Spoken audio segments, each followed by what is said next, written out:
All right, let's see. We'll just give people a bit more time to get logged on, and we'll start in a few minutes. And Tim Dodd from Everyday Astronaut is been nice enough to co-host. Tim, if there's people that you want to add to speak and provide some input or questions, definitely feel free to do so. Yeah, sounds great. Thanks, Elon.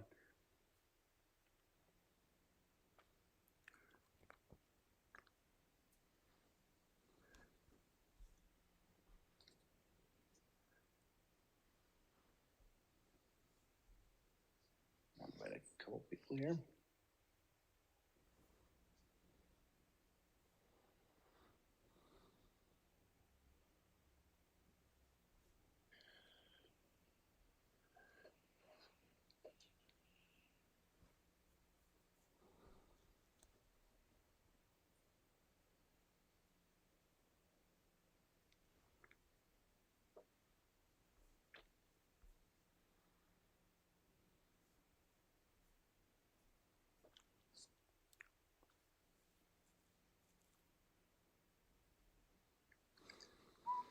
Hey, Irene.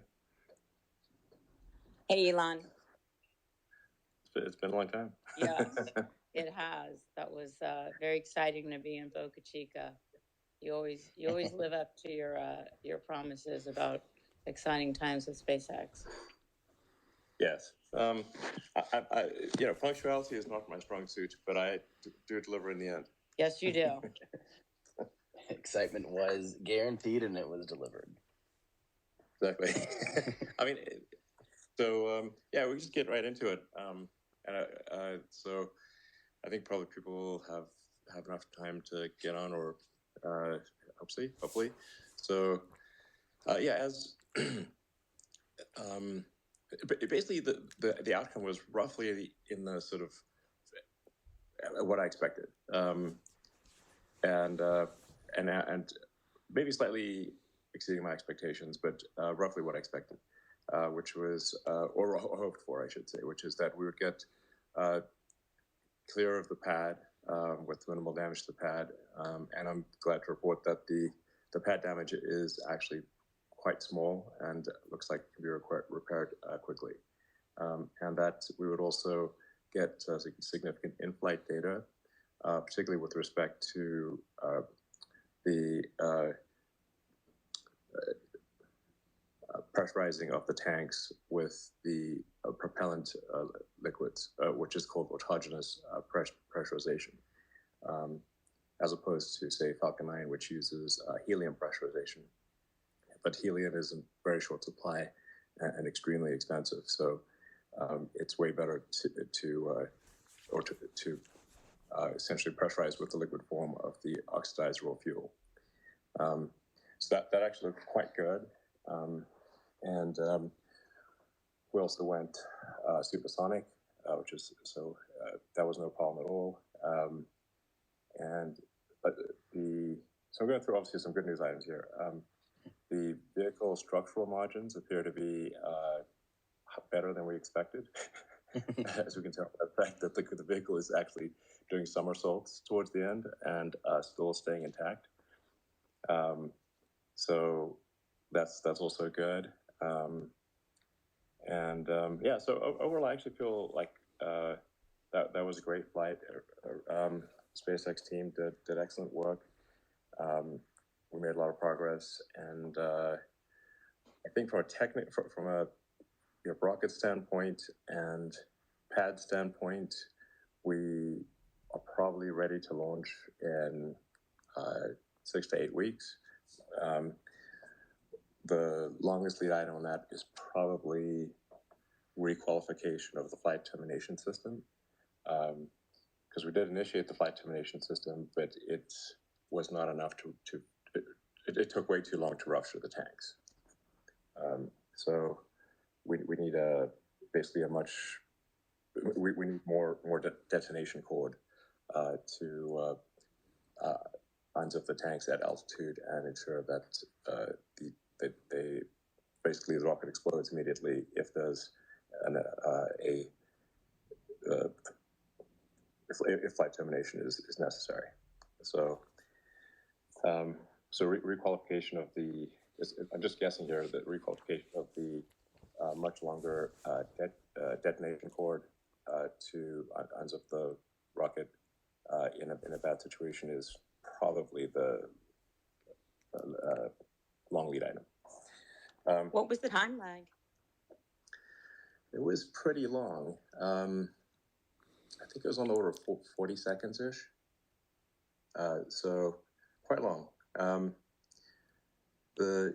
So now the rocket was in a relatively low air density situation, so the aerodynamic forces that it was experiencing would be less than if it was at a lower down in the atmosphere, and so the aerodynamic forces would have, I think, at the lower point in the atmosphere, aided in the destruction of the vehicle. And in fact, that's kind of what happened when the vehicle got to a low enough altitude. The atmospheric density was enough to cause structural failure. This is obviously something that we want to make super sure is solid before proceeding with the next flight. Let's see. I'll go through a bunch of notables. So we actually at liftoff, there were 3 engines that we chose not to start, essentially, or that hit aborts. And so we actually lifted off with 30 engines, which is the minimum number of engines. Those engines did not explode, but they were just the system didn't think they were healthy enough to bring them to full thrust, so they were shut down. Then at T plus 27 seconds, engine 19 lost communications, concurrent with some kind of energetic event that liberated the outer heat shield from the engines 17, 18, 19, and 20 area. You can see this on video, actually. And by the way, if people have basically think that maybe something different from this occurred, that would be interesting to, because I know some people have looked very closely, frame by frame, at video, but this is the SpaceX best assessment after a week. Anyway, so something bad happened at T plus 27 seconds, because engine 19 lost all communications, and some kind of explosion happened to knock out the heat shields of engines 17, 18, 19, and 20. And the visible fires seen from the aft end starting after this event and continuing through flight. The rocket kept going, though. At T plus 62 seconds, we see additional aft heat shield damage near engine 30. However, the engine continues to run. And then at T 85 seconds is where things really hit the fan. We see engine 6 with loss of communication to thrust vector control. Roughly from this point onwards, we lose thrust vector control of the rocket, so we lose steering at T plus 85 seconds.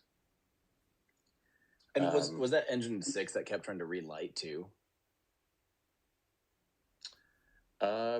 Possibly. It looked like, I don't know. Was there one Yeah. that one looked like in footage, like it just kept attempting to relight over and over, which is pretty wild to see. I don't think I've ever seen that before. And it was one of the center-ish engines. That's interesting. Okay, we do have relight logic in the center engines, but not in the outer engines, I believe. So basically, landing engines have relight logic. The perimeter engines don't. So that's entirely possible. Although, if the engine is detecting significant issues, it should not be going into a relight cycle. Yeah. What's your best guess as to what caused the initial engine issues? And then I guess it cascaded after that, but what do you think happened?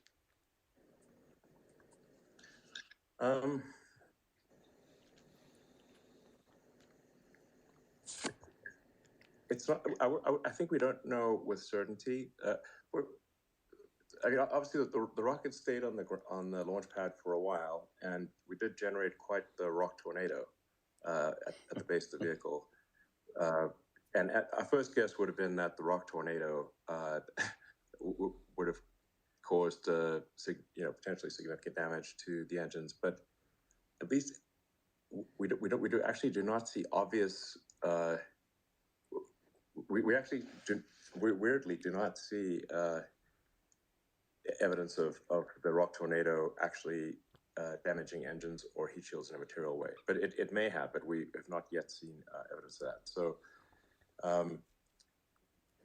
for the next flight, we certainly will be taking off faster. So for this flight, we erred on the side of kind of babying the engines and just sort of gently sort of starting each engine one at a time.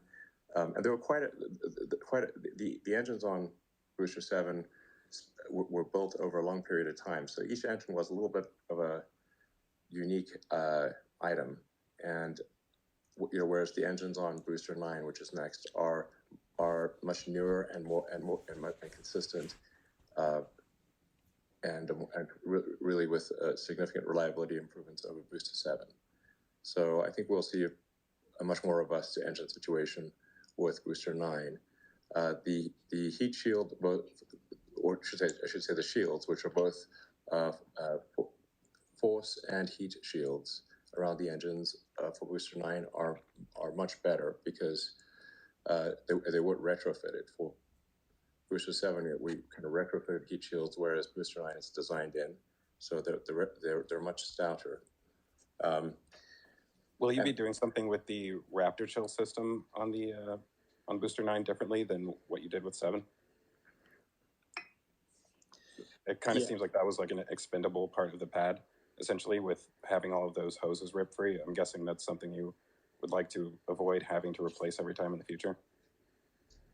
Yeah, over time we're definitely it needs to be like a rapid reflight capability, so there can't be any expendable items over time. It was actually just good to get this vehicle off the ground because we've made so many improvements in this Booster 9 and beyond that we really just needed to fly this vehicle and then move on to the much improved Booster 9 and later ship designs. So, the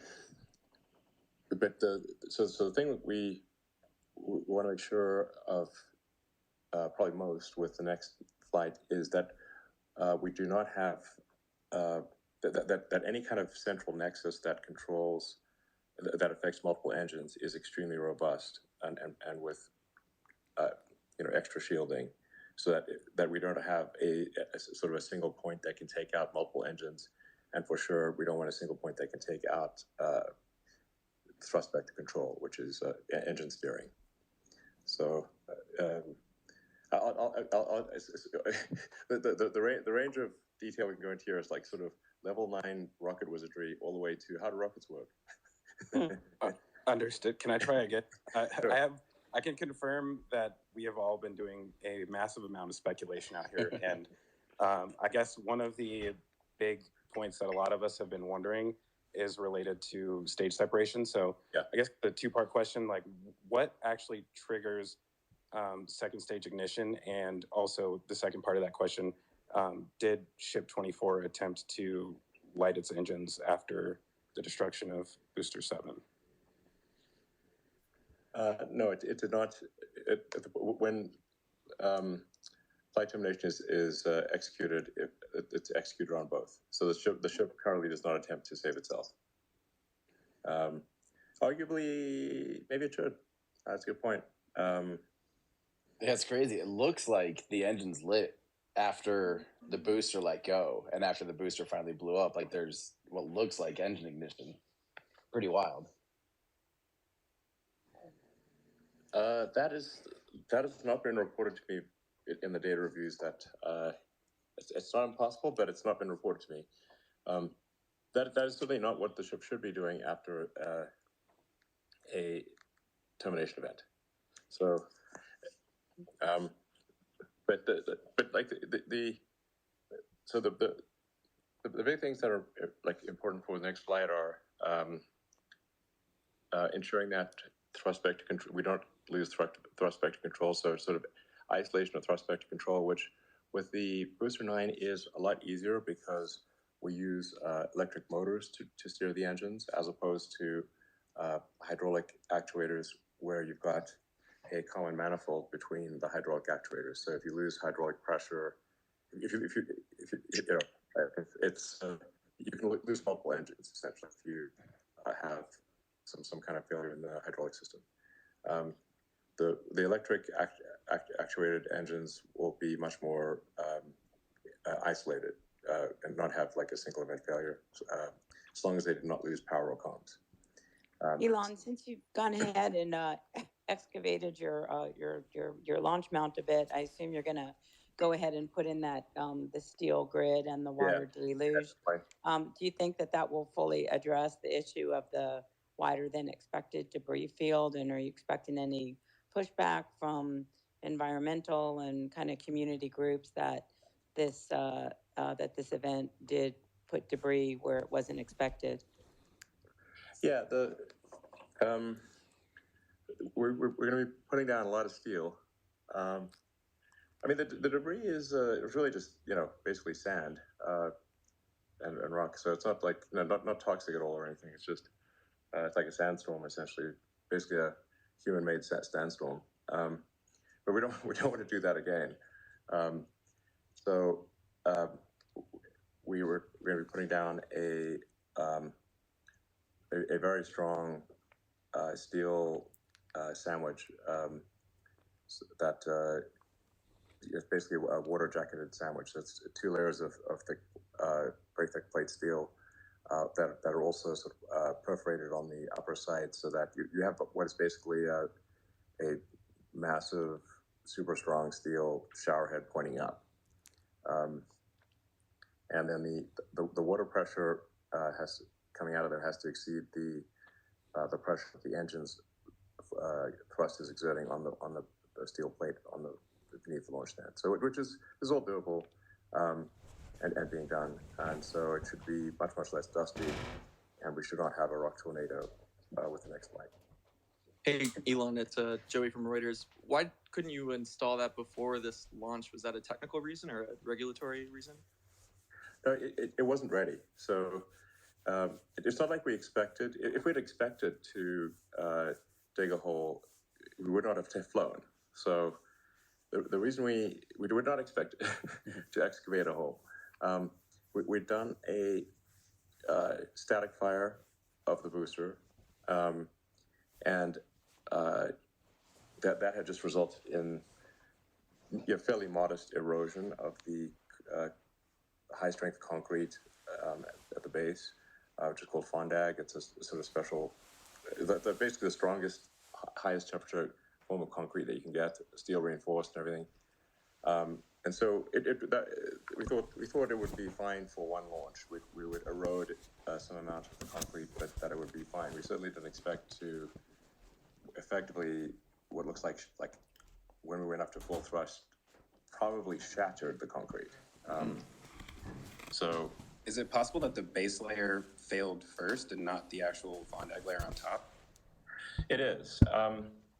So we are getting into some amount of speculation here, but it's one of the explanations, and one of the more probable explanations is that when we went up to full thrust, that we may have compressed the sand underneath the concrete to such a degree that the concrete effectively bent and then cracked.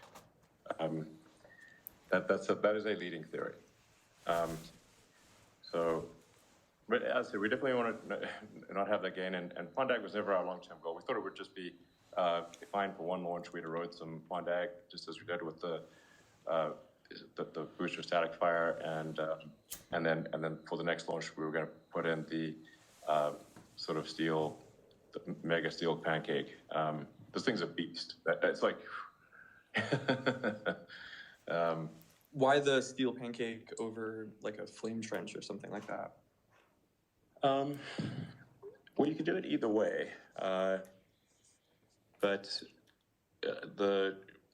there's different schools of thought there. The important thing is that you have a regeneratively cooled, like wherever the flame is hitting, that is regeneratively and evaporatively cooled. So what you'll see is quite a big steam cloud, but not a dust cloud.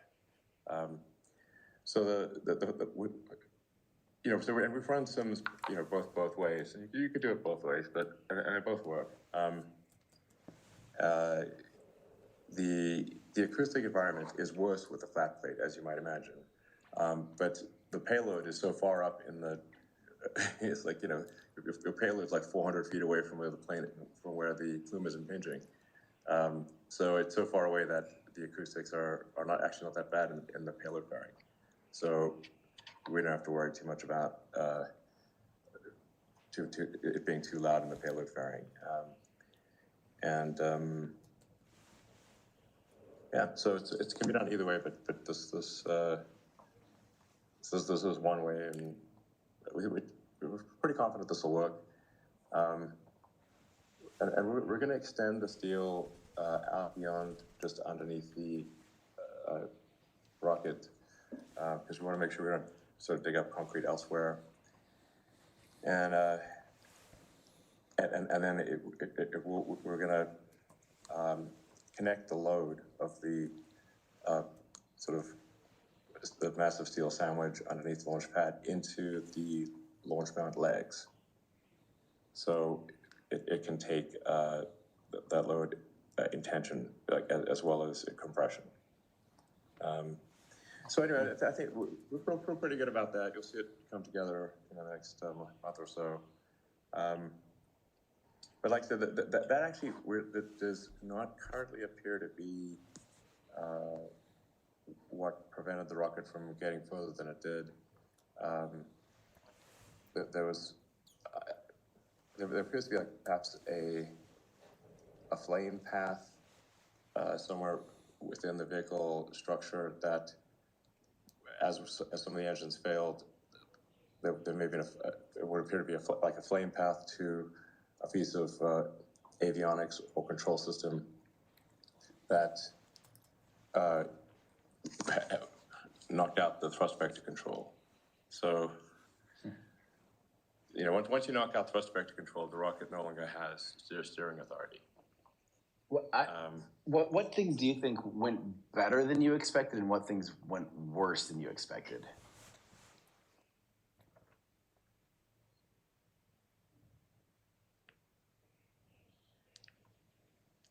It was pretty close to what I expected. At least for this flight, it was pretty close to what I expected.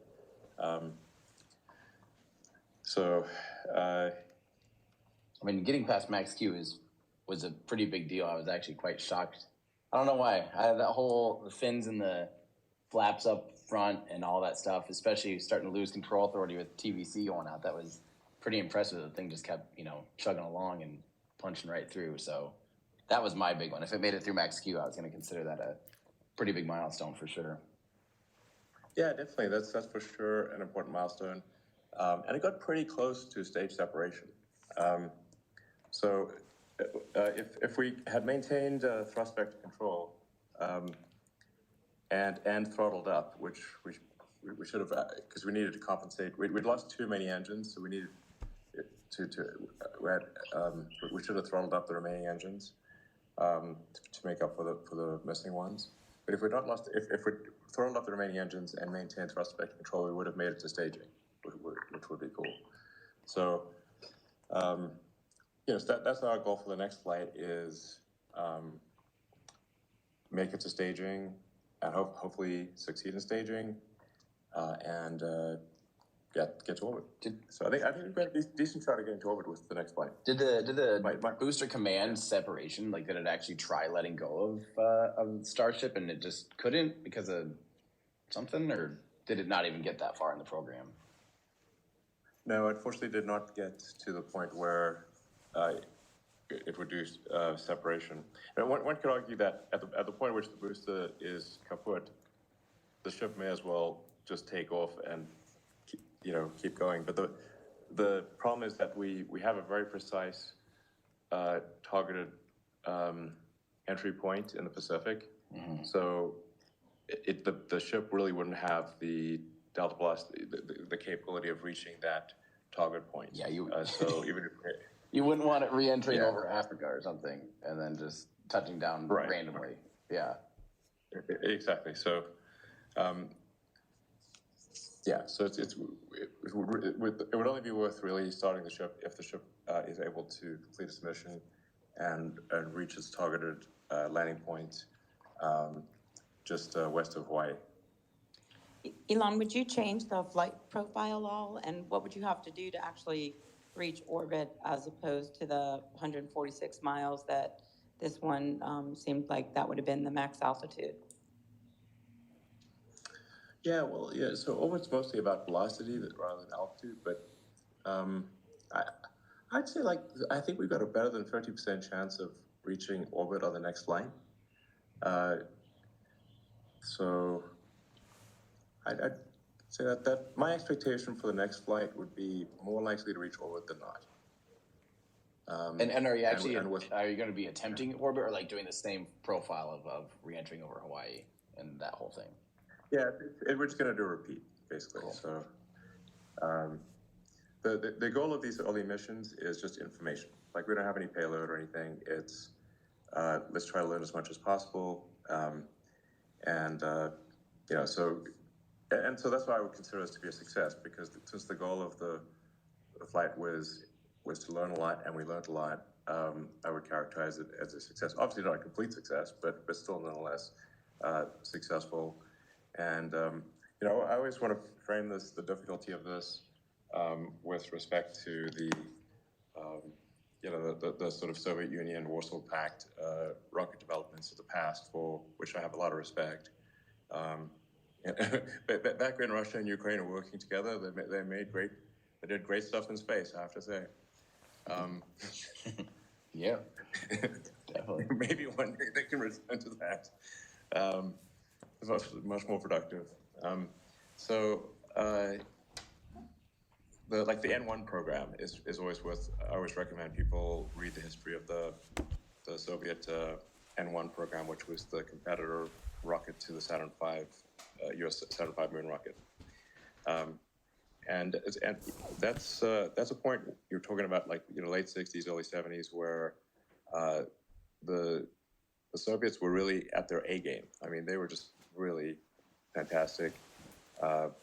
They had A+ players. It's fair to say that their motivation was maximized. Success means you're a hero of the Soviet Union. Failure, you're probably going to the gulag. So A+ players, maximum motivation, and still the N1 failed. It never reached orbit. That's a team for one. You really have to have a tremendous amount of respect for the N1 team, and they did not succeed. Well, and it didn't help that Glushko never wanted that thing anyway. He wanted his own. He wanted his own mega rocket. And then once Korolev died, it was game over for that poor thing. I mean, the Soviet Union certainly suffered a massive loss with Korolev dying. He was their sort of von Braun, basically. So that for Korolev was awesome. It's like losing your best player at the worst time, really.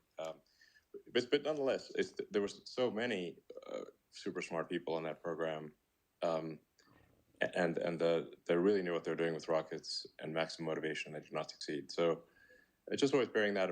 That the N1 is the closest to Starship of any rocket that's flown, and our Starship is actually a bit more risky in some ways in that we've got a cryogenic fuel.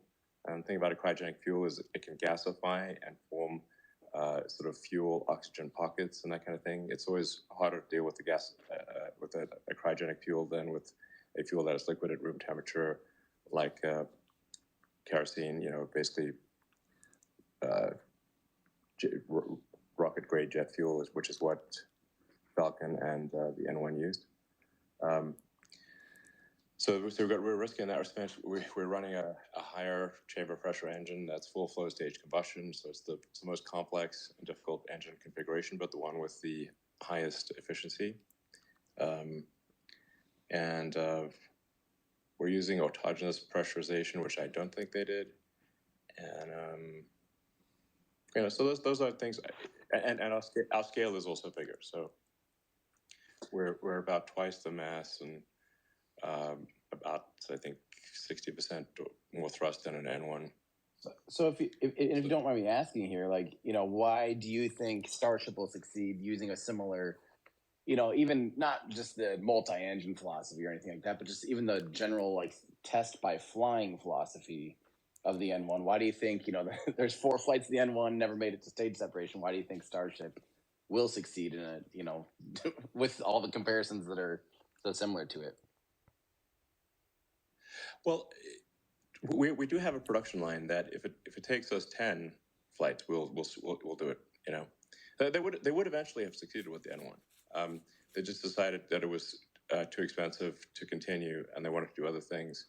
So after they had those failures, and I guess it was probably pretty embarrassing, at a national level. But I do think that the Starship design,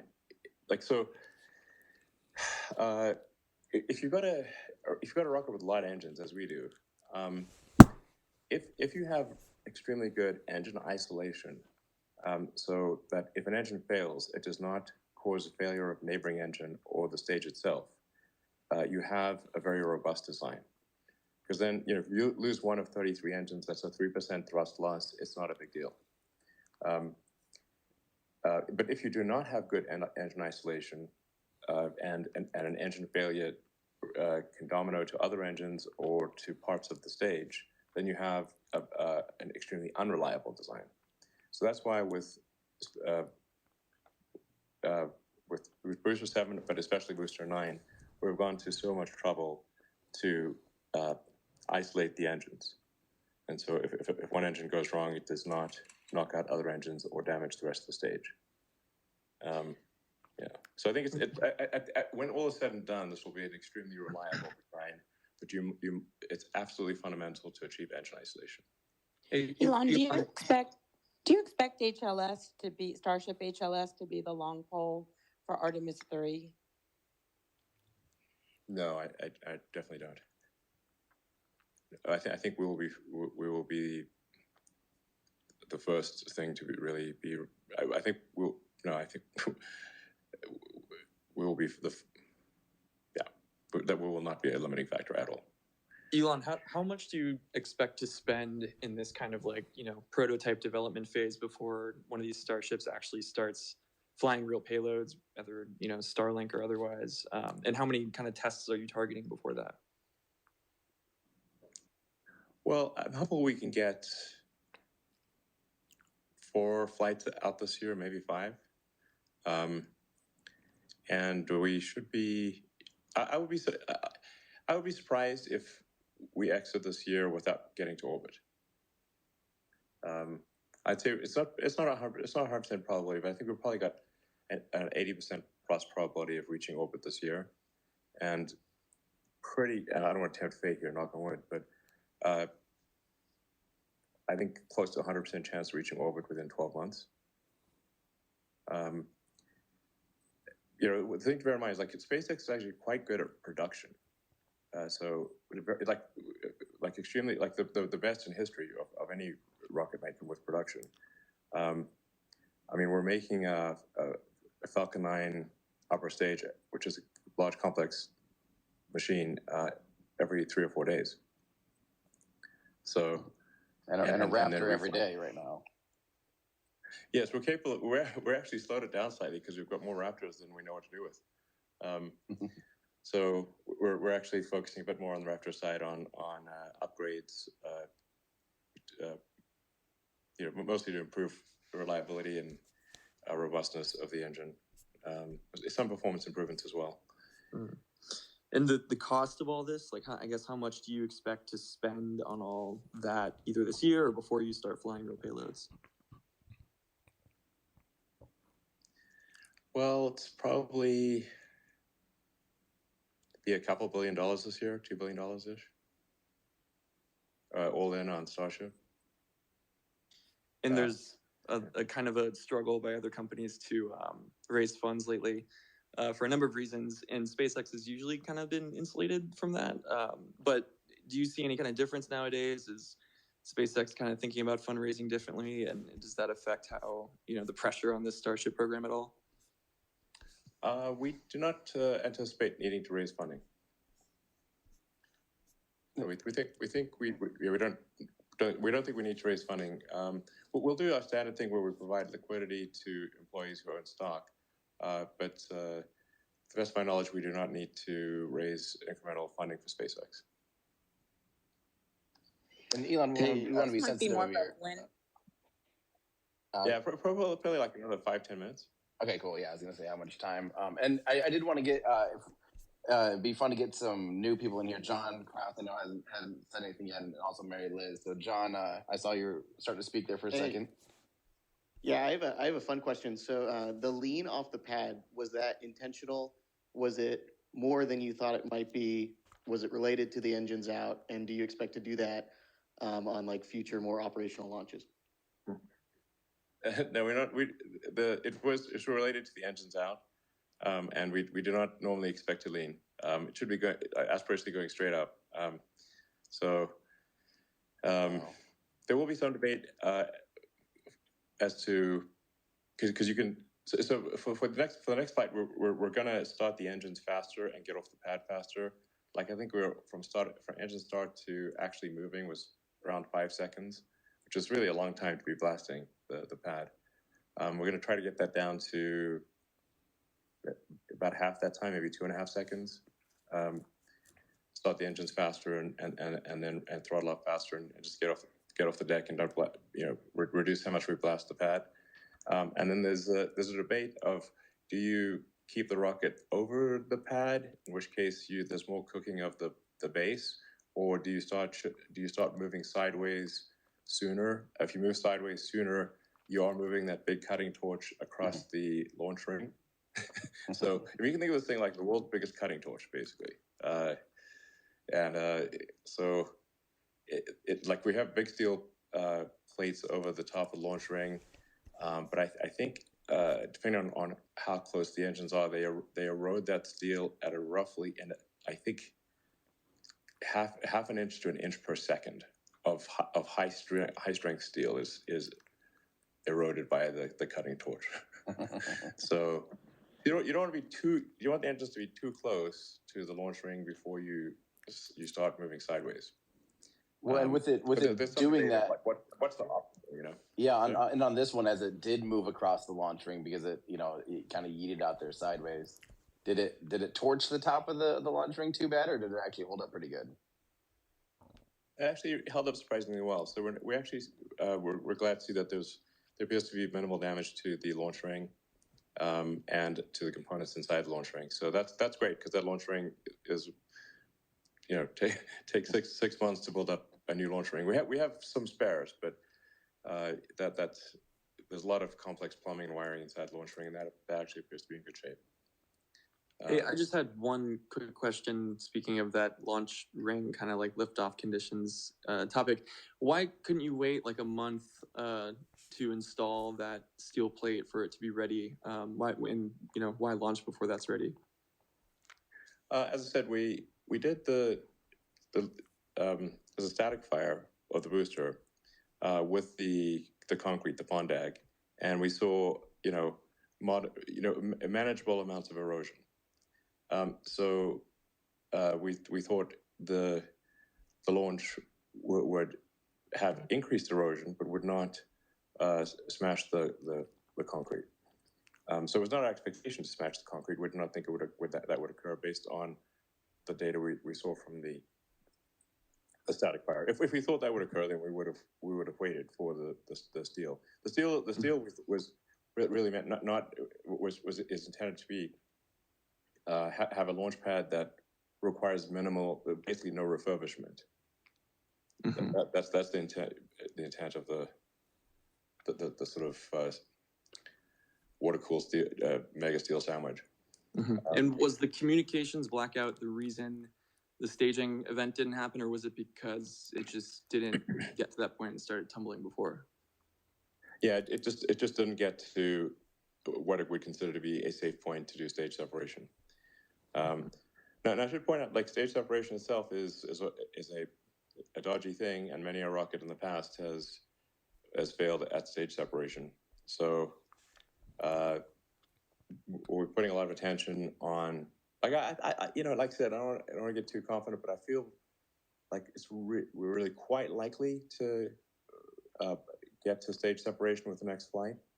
And so then we want to make sure that we actually execute the stage separation, because it is different from Falcon. So that's, we want to get through that stage separation, light the ship, and complete almost a full orbit. It's actually got the delta velocity is almost identical to orbit, so we actually could send it to a decently good orbit, but we want to test the entry system of the ship. So test the ship heat shield in the high, so get to orbit and then ideally deorbit with the ship, so we can test how well the heat shield works for the ship portion of the vehicle. Yeah. Let's grab one more, Mary Liz Bender. Hey. Actually, Mary Liz Shalinsky. Sorry. Yeah, I have to figure out how to change my handle here. Elon, that launch was so epic. I don't know how you felt in mission control. Maybe you were nervous and paying attention to data, but for the rest of us that have witnessed, years and years of Falcon launches and many other launches, I think it's safe to say that was the most epic launch of them all. And I hope you got a chance to really enjoy it. I was actually wondering about that moment in the room with your team, or maybe for you personally. Like, how did this compare to the other firsts that you've gone through in the Falcon program with Hopper? Like, how did you feel? Yeah, no, I was very excited. I thought the SpaceX team did amazing work. And this is really one of the hardest technical projects that humanity's ever done. I mean, if you say, like, fully reusable, humongous rocket, fully and rapidly reusable, reliable rocket that of unusual size. This is certainly a candidate for hardest technical problem done by humans. Yeah, it's a candidate, a little bit. So I think the team's done excellent work on a very hard problem, and I think we're actually I'm upbeat about the next 12 months. I think we're going to get to orbit, and then it'll probably take us a few more years to achieve reusability on a regular basis, where we bring the booster back and bring the ship back, and where it gets to, it'll take a few years to get to where Falcon 9 is today, where it is now quite normal for the rocket to land. it'd be weird if it doesn't land these days. Yeah. So Isn't that wild? yeah, it's crazy. Yeah. I mean, hitting the bullseye of a ship out in stormy weather. That ship is not anchored. It's literally trying to keep position. It's holding to a GPS position, and the rocket's flying to that position. It still manages to hit the bullseye in a storm. You guys make it look so easy. It's crazy every time to watch that happen. Yeah. Well, like I said, it's a testament to the awesome team. And it is Elon, funny. this will just be my. Sorry, I just had one more question. There's a lot of opposition from these environmental groups in the area over the debris, and I just wanted to kind of get your reaction to that, since some didn't expect the debris to go as far as it seemed to go. And if there is a legal challenge in court, either against SpaceX or the FAA, how would SpaceX respond, and what would that do to the timeline? Yeah, I think, if you say, like, for practical purposes, I think, like, you if you were to say, like at this point, like, look at an aerial picture of the area, and apart from the area around the launch stand, tell me where things are damaged. It's actually, I think you can't even see it at this point. So it's not like the rocket, uses non-toxic propellants, and so it did scatter a lot of dust, but it's to the best of our knowledge, like, there has not been any meaningful damage to the environment that we're aware of. And to be honest, I was out there at the pad 2 days after. There's a huge storm on Saturday, like 70, 80 mile an hour winds. Yeah, that was intense. And like, I saw more debris coming off the shore from like people's docks falling into the water and like capsized boats. Yeah, that's true. And I did anything more than just some bits of concrete, which yeah. I mean, to exceed the damage done by a hurricane is quite difficult. Hurricanes, nature, the power of nature is immense compared to. We are still feeble compared to the power of nature. A little tiny miniature hurricane. We're really tiny. Like, I look at Starship and it's like, wow, that seems so big to us humans. But if you zoomed out and we're looking at Earth from a distance, you wouldn't even see Starship. It'd be like, I think I see a tiny little dot jumping over the surface, maybe, Yeah. It's like we're like microbes trying to get from one dust mode to another dust mode. Did you see the footage? By the way, like, pad footage of how like dark and crazy it got. Like, I mean, it does. It's crazy because it looks so violent and wild, but it looks like a miniature tornado just for a minute there. But I mean, some of the footage is actually terrifying to imagine. If you were. Obviously, no one's around it at the time, but it is nuts the amount of power that thing has. Yes, it's yes, and we were recently looking at the Raptor throat. We believe is the highest heat flux of any human-made object ever. Whoa! How does it survive? Is it somehow just... that plasma has to go through a throat? How did that throat not melt? That's crazy. And literally, how does it? It's just from a massive amount of film cooling and regenerative cooling? Yeah, I mean, it's getting cooled.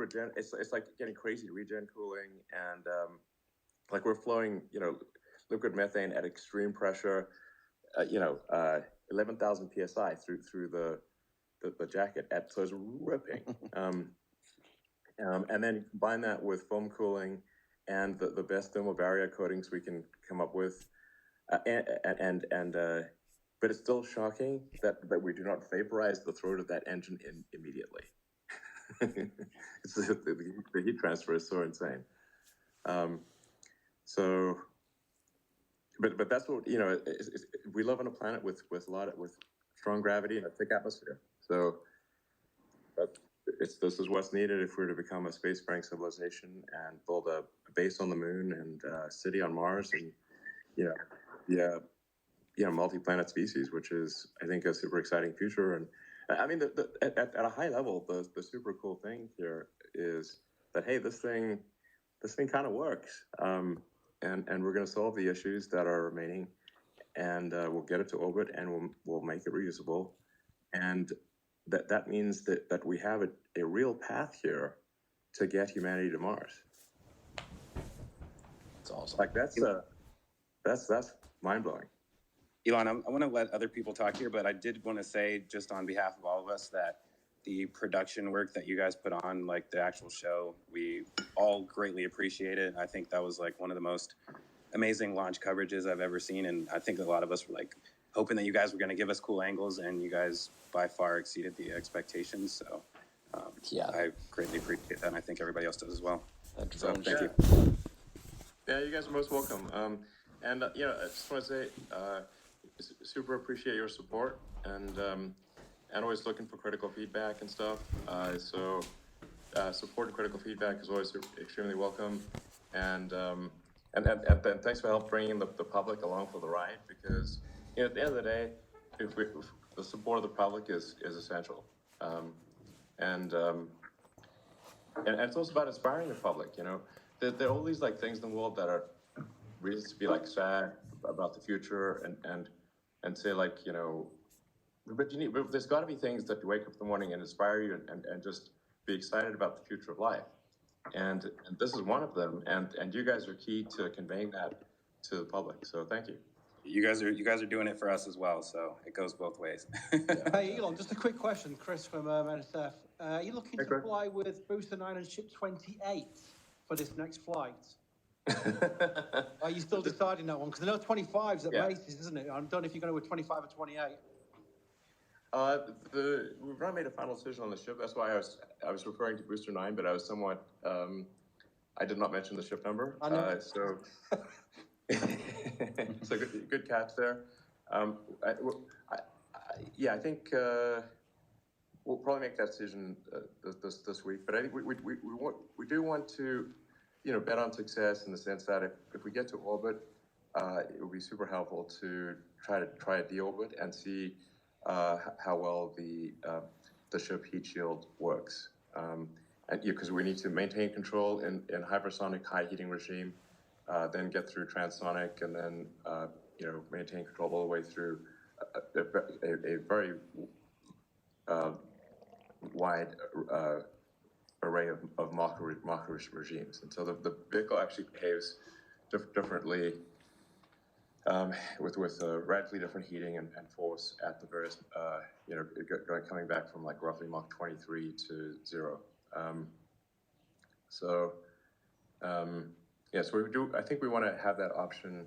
So I think we'll put a ship on that gives us that capability. But we haven't decided exactly which ship number it should be. Hey, Elon, this is Michael Sheets at CNBC. Quick question on the launch tower side of things. Have you cataloged the damage to the equipment? I mean, it looks like some of the tanks were hit by debris, and there's quite a lot scattered around. Do you know, can you give us like a rundown of what you guys need to replace versus repair? We're going to be replacing a bunch of the tanks in the tank farm. But these are tanks that we wanted to replace anyway. So we're going with more of the vacuum jacketed kind of giant hot dog looking tanks, as opposed to the vacuum jacketed giant hot dog tanks. So those are in the best shape, and those are what we want anyway. So some of the tanks will be probably removing and replacing with the hot dog tanks. The tower itself is in good shape. We see no meaningful damage to the tower, even though it did get hit with some pretty big chunks of concrete. And then like I said, we'll be installing the big water jacketed steel sandwich thing under the pad, doing final prep on the next booster and ship, and hopefully be ready to fly again in a couple months. Once again, excitement guaranteed, success is not. But I do think I'm cautiously optimistic. Like, I think this time we've got a better than 50% chance of reaching orbit. So that would be incredibly exciting. Is that steel plate the only thing that you guys are implementing to reduce the amount of debris that gets everywhere, or are there other fixes that you're considering to fix that? There's a bunch of other things we're doing. There's going to be a lot of steel plating, so not just directly underneath the rocket, but also extending beyond that, and also tying the whole structure in together with the legs, those legs go down very, very deep. So, and then just in general, we want to have a launch pad that over time requires no refurbishment between flights, and that means obviously not throwing out chunks of concrete. Rapidly reusable rockets and reusable launch pads. Exactly. Yep. Totally. On the launch side itself, it looks like it kind of slid a little bit off the pad instead of going like straight vertical like Falcon does. Was that part of the profile, or was that because of the engine failures? That's because of engine failures. Yeah. So, all right, I better sign off now, but I'll do another update. Once we've resolved some of these questions, like the exact configuration of the next flight and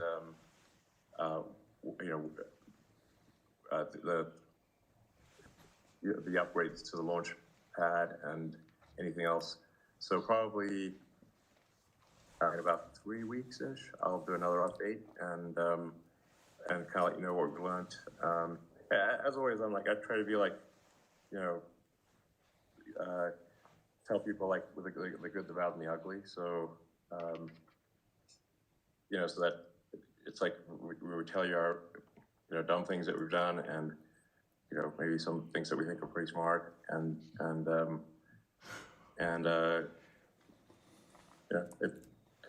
So that's awesome. We appreciate your time, Elon. Get out of here and have a good Saturday night. And thanks so much for all the updates that you gave us. We love all these juicy details. So keep up the good work. We look forward to the next one. You're most welcome. I try to think of if I wasn't involved with this, what are all the things I'd want to know? So that I try to tell you those things. It shows, and we appreciate it. It's awesome. You're welcome. Thanks, everyone. Thank you. Good night. Thank you.